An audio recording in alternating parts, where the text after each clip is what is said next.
पूजा के समय सफला एकादशी व्रत कथा का श्रवण जरूर करना चाहिए, यानी कि कथा जरूर सुननी चाहिए। धार्मिक मान्यता के अनुसार हम जो भी व्रत रखते हैं उस व्रत का कथा को अवश्य सुनना चाहिए, उससे पुण्य प्राप्त होता है।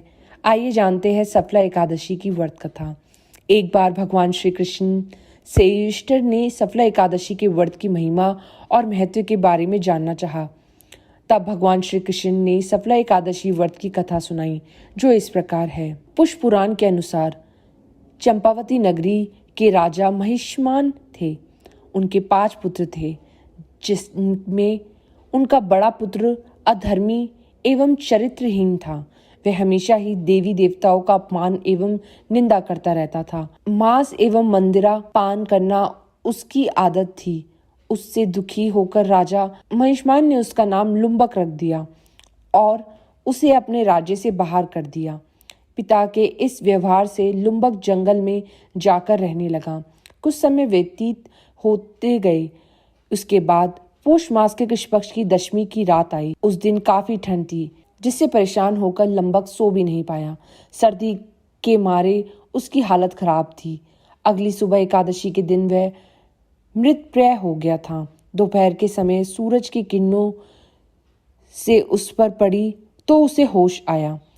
पानी पीने के बाद उसके शरीर में कुछ शक्ति आई तो वह फल तोड़ने निकल पड़ा। शाम को फल लेकर आया और उसे एक पीपल के पेड़ की जड़ के पास रख दिया। वहां बैठकर वह स्वयं की किस्मत को कोसने लगा। बाद में उसने उन फलों को भगवान विष्णु को समर्पित करते हुए कहा कि हे लक्ष्मीपति भगवान श्री हरि विष्णु, आप प्रसन्न हो।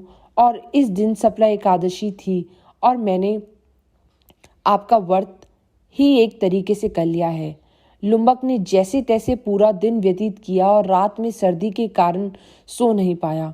पूरी रात्रि जागरण करते हुए ही व्यतीत हुई। अनजाने में ही सही सफला एकादशी का व्रत उसने कर लिया। सफला एकादशी व्रत के प्रभाव से वह धर्म के मार्ग पर चलने लगा। उसके सत्कर्म वाली प्रवृत्ति हो गई। कुछ समय बाद जब उसकी जानकारी राजा महिष्मान को हुई तो उन्होंने लुम्बक को राज्य में वापस बुला लिया। राजा महिष्मान ने पुत्र लुम्बक को चंपावती नगरी का राजा बना दिया और राजकाज सौंप दिया। राजा महिष्मान स्वयं तप करने जंगल में चले गए। कुछ समय बाद लुम्बक को एक पुत्र हुआ, जिसका नाम मनोज्ञ रखा गया। जब वह बड़ा हुआ तो अपने पुत्र को सत्ता सौंप दी और स्वयं भगवान विष्णु की भक्ति में लीन होकर मोक्ष प्राप्त किया।